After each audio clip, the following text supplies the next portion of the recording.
Olá pessoal, tudo bem? Espero que todos estejam bem. Gustavo Almeida aqui, colaborador do Instituto Bora Vencer.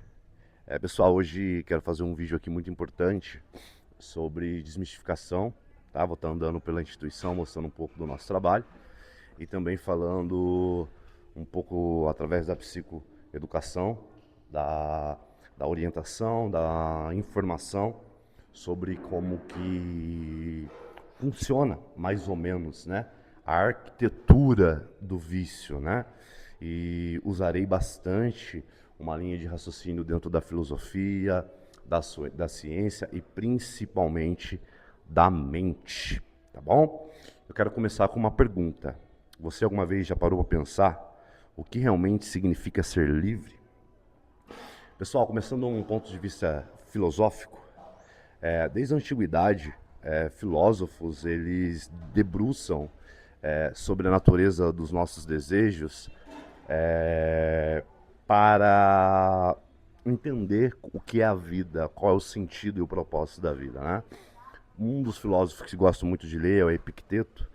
É, diz que o ser humano não é escravo da forma das situações, mas eles são escravos da maneira como eles reagem à, à questão do sentimento de liberdade, né?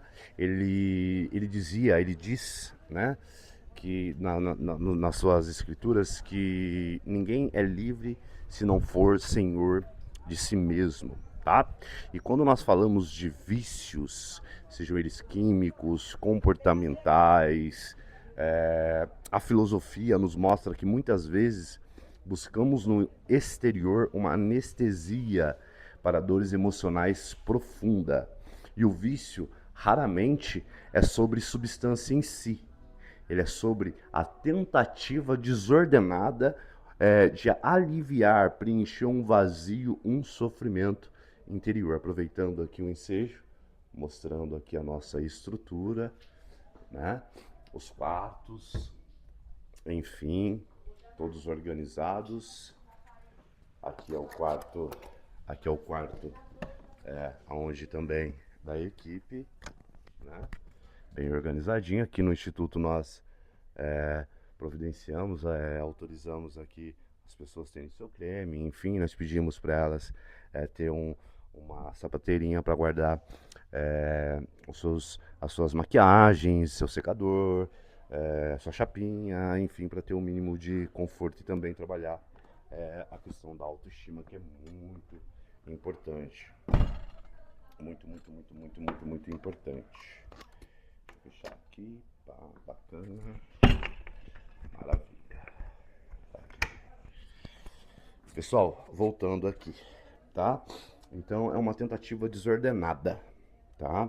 De preencher, aliviar um vazio interior. Ó, o outro quartinho, bacana, bastante confortável, nada fica fechado, tá, pessoal?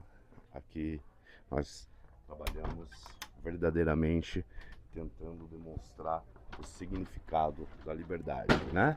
Aí, maravilha. E as meninas estão conversando, passagem rápida aqui, né? E vamos que vamos. Então, pessoal, agora falando um pouco do aspecto da ciência, a ciência acreditou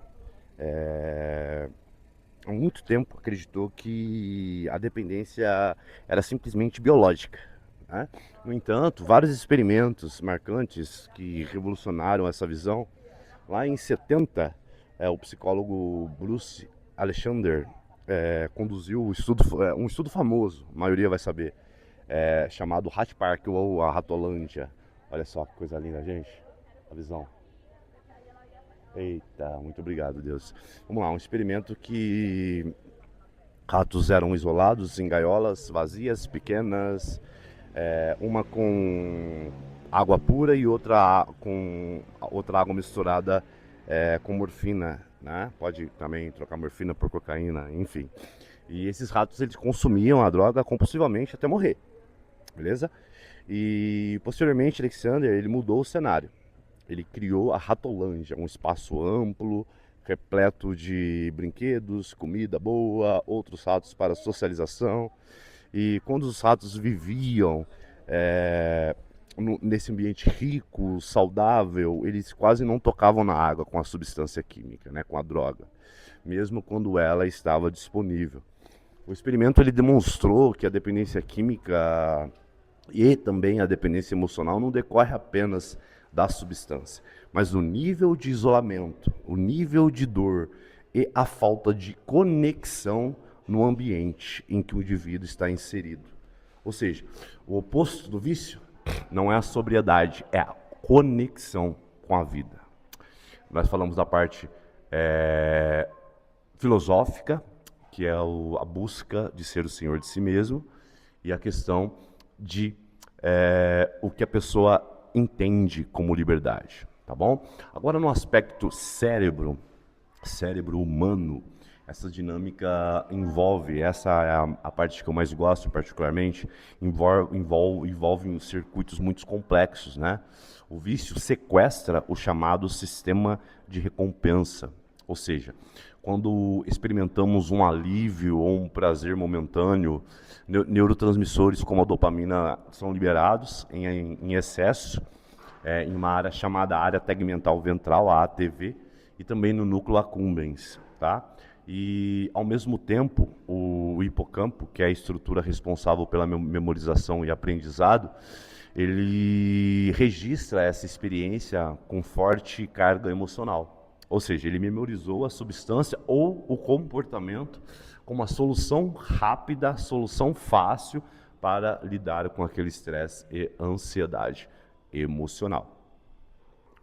E, pessoal, com o tempo, o córtex pré-frontal, que eu costumo dizer aqui para nossas acolhidas, que é o centro do cérebro responsável pelo controle inibitório que existe e que existe também outras responsividades, como flexibilidade cognitiva, habilidade de autoanálise, autocrítica e principalmente o controle inibitório. O que seria o controle inibitório? O controle de inibir a ação. O controle que é responsável pela tomada de decisão e pelo planejamento de curto, médio e longo prazo. Tá? Ele meio que perde a capacidade de regular esses impulsos. E a memória emocional do prazer rápido passa a sobrepor a razão. Ou seja, a pessoa ela se torna muito mais emocional, reativa dentro do vício, fazendo aquela pessoa, como posso dizer, do vício também não, do comportamento, a repetir aquele padrão de comportamento, repetir aquele padrão, aquele hábito nocivo, né? Então, compreender que o vício e a dor emocional envolvem biologia, ambiente e filosofia nos dá o poder de mudar a nossa história. E aqui nós buscamos isso, trabalhando através da espiritualidade, através de princípios filosóficos, através de psicoeducação, através de neurociência do comportamento, entendendo que o cérebro ele tem um fenômeno também chamado neuroplasticidade, ou seja, a capacidade de aprender novos caminhos. E é por isso que aqui no Bora Vencer buscamos, através dessas estratégias de desenvolvimento emocional, o fortalecimento dessas capacidades de enfrentamento. Nós acreditamos que ao entender como a sua mente funciona e ao desenvolver as ferramentas necessárias, emocionais, sólidas, você reconquista o controle da sua jornada e constrói um verdadeiro significado de liberdade. E se você quer transformar a sua relação consigo mesmo e desenvolver a sua força emocional, venha nos fazer uma visita. Nós estamos aí dispostos a estender a mão para quem precisa, seja para você, para o seu ente querido, que nosso trabalho é esse. Se você quer continuar tendo algum sofrimento psíquico, aí é um problema seu. Se você não quiser, aí é um problema nosso. Que Deus abençoe, fortaleça grandemente a vida de cada um de vocês e bora vencer. Um abraço.